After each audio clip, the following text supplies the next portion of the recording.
Welcome to the SeizeYourBusiness.com podcast and videocast.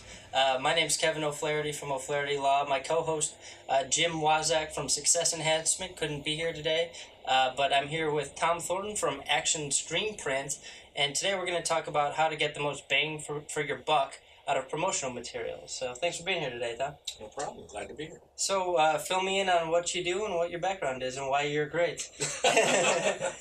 Well, I've been in the graphics industry for over 20 years in one way or another. So I used to do museum graphics for a lot of the museums in downtown Chicago and the Chicago Bulls, big banners that hang in United Center and things like that. Yeah. Yes, that's how I spent the first 20 years of my business.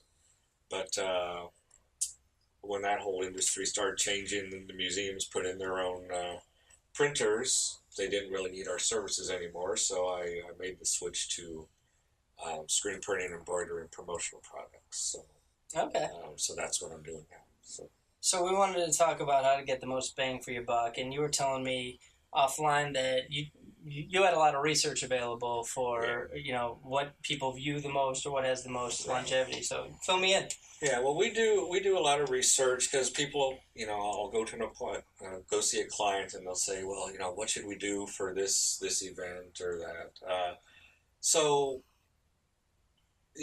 what you want to look for is something that you're going to hand something out. You're going to give somebody something, and you want them to keep whatever it is. Mm-hmm. So, things like, there's everyday things like pens and hand sanitizers, and you go to these trade shows and they're giving, basically junk away that you're either going to give away to your kids or throw away or not keep. And money you spend on that is kind of wasted. You spend money on that. Because what you want is for people to see your name around the house and exactly. register in their brains that you exist. Exactly. So you want to spend, a couple extra cents. You can pay 20 cents, 30 cents more for something that people are going to keep, hold on to, use in the future. Mm-hmm. An example, the promotional product with the longest longevity is a pizza cutter. Right. So, by longevity, that's just something they're not going to throw away. That's something they're not going to throw away. They're going to put it in their kitchen drawer. They're going to keep it, and every time they get pizza, they're going to pull it out, and there's your name and phone number on it. Because everybody loses their pizza cutter, and you always need. It's something you always need. So. Yeah. So it's going to be in your kitchen drawer. When you go get a pizza, you're going to pull it out. You're going to use it, and there's your company logo on it. So. Okay. So a pizza cutter, something like a tape measure. I have a tape measure, no lie, that was given to me in the early 90s by Photolab. And Photolabs don't even exist anymore. Film processing and printing, 1 hour Photolab gave me it's in my desk drawer. So the tape measure outlasted the industry. Exactly. So the tape measure, I still have it. I still use it all the time. It's in my desk drawer, and I have to, check the size of something. I pull it out, and it's there. Now, it seems like the drawback would be something like a pizza cutter or a tape measure is going to be more expensive than the crap that people throw away, like pens. Well, if you're ordering in quantity, it is, like I said, it is going to be a few cents more, whether it's, 50 cents or $1 more, but think how many more views you're going to get out of it because people are holding on to it. Sure. So it's about finding that right blend of affordability versus, it's almost like when you're doing internet marketing, you're paying per click. You want to think about it as paying per view, not just how much the item costs. Yeah, or how long it's going to, because I don't know how many clients call me and say, oh, I want some hand sanitizer. Well, they come in a little bottle.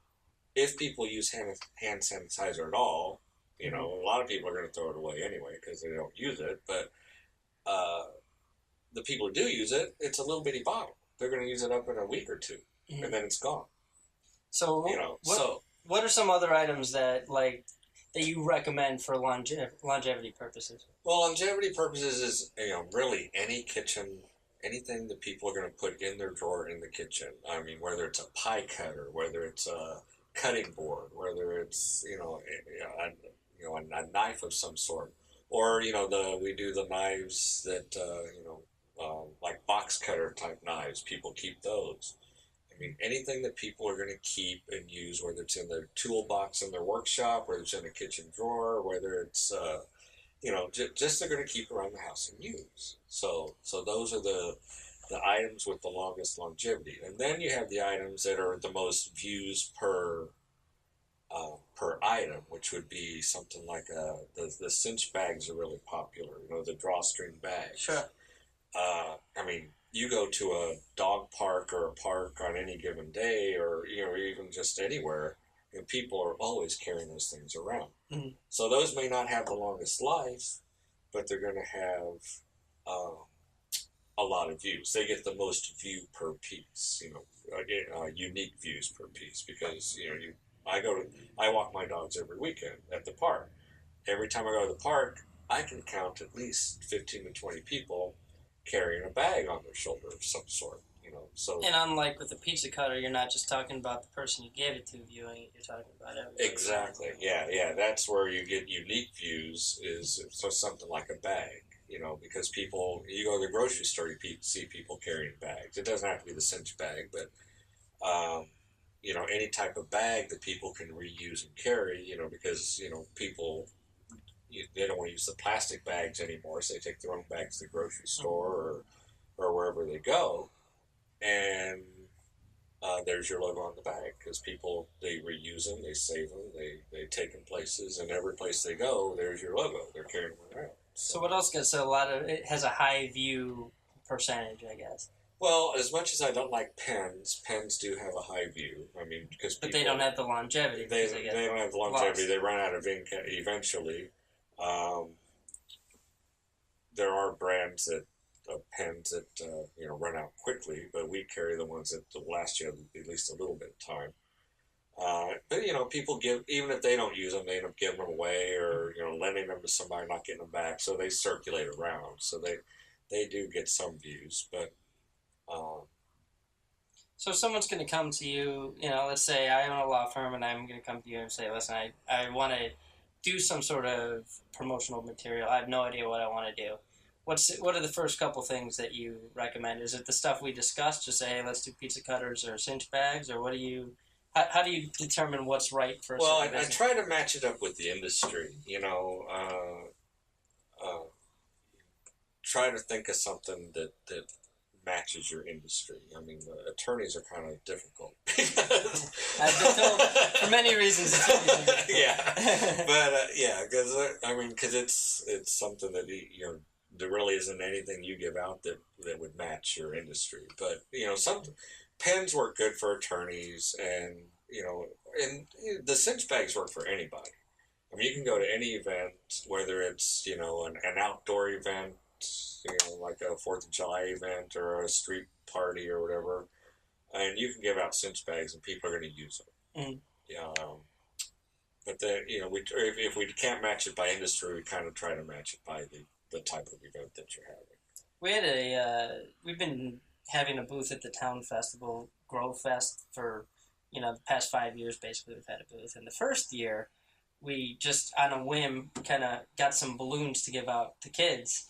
And it worked so beautifully, because anywhere you went in the entire festival, right, there were O'Flaherty Law balloons, and everyone at the whole festival saw our balloons. So yeah, we got the high view rate, I guess, on those. No longevity, but right, yeah. But it worked out really well, and that year we were the only business that was giving out balloons. After that, everyone started doing it, yeah. But that worked out really well for us. Well, for an event, balloons are good, or people give out kids the temporary tattoos. I'm not a big fan of those, but I do have a lot of people who at festivals give out things like that. Just you get the quick view, I guess you could say, where you're everywhere and then it's gone. But balloons are a penny a piece or whatever. So yeah. So they work well for something like that.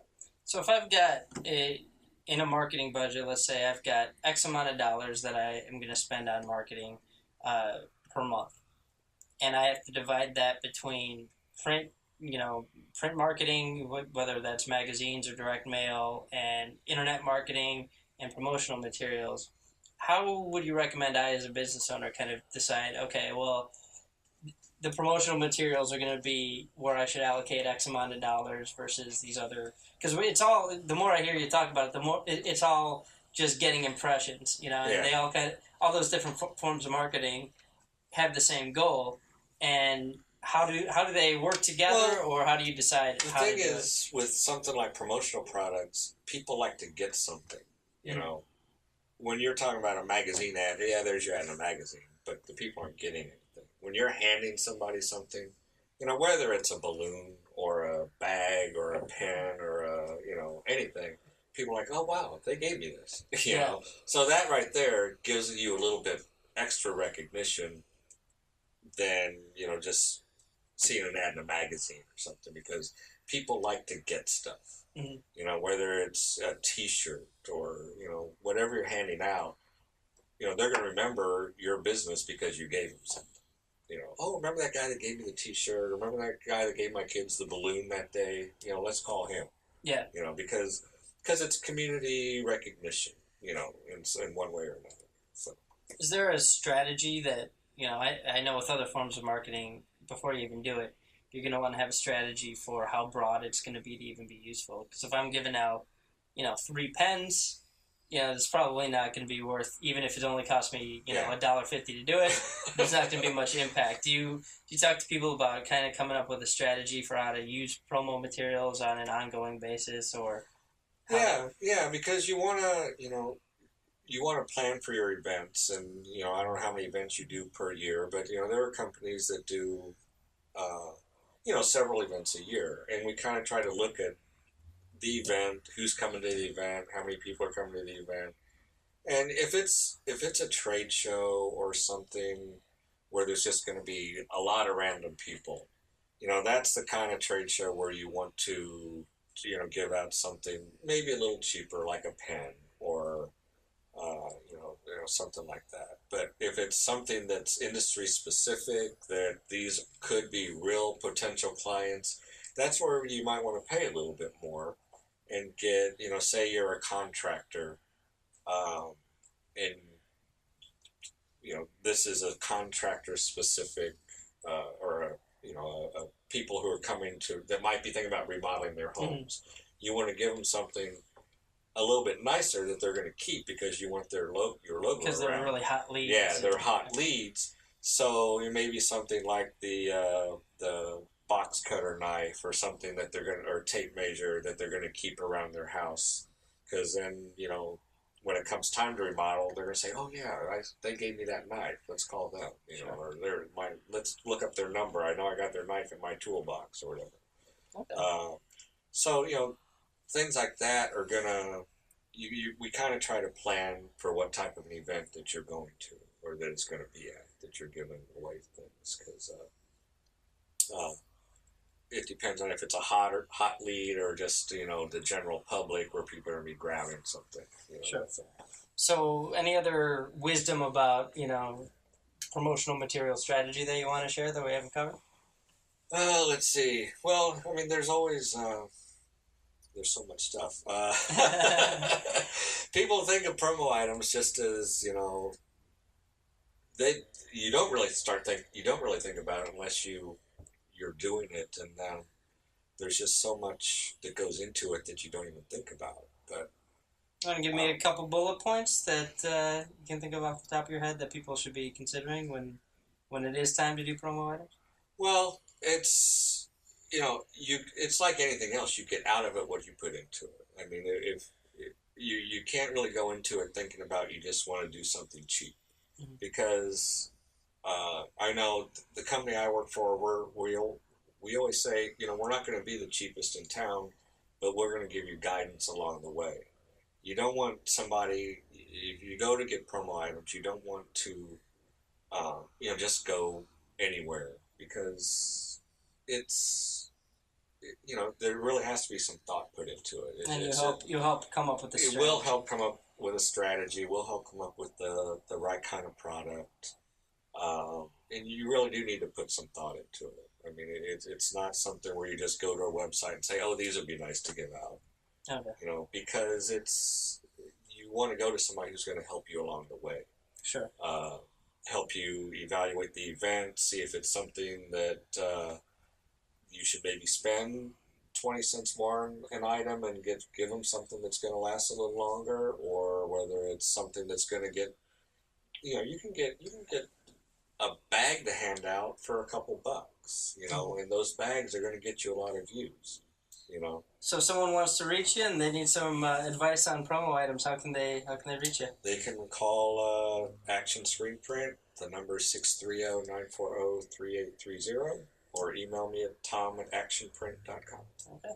If you want to reach me, you can go to o'flaherty-law.com or seizeyourbusiness.com, where you can watch all sorts of, this is like our 65th or 66th episode, so you can watch our other episodes or listen to them in podcast form. If you want to schedule a legal consultation, we do free consultations, 630-324-6666. And Jim Wazak's info is on seizeyourbusiness.com as well if you need some help for business improv. So thanks so much for your time today, Tom. Great, thank you.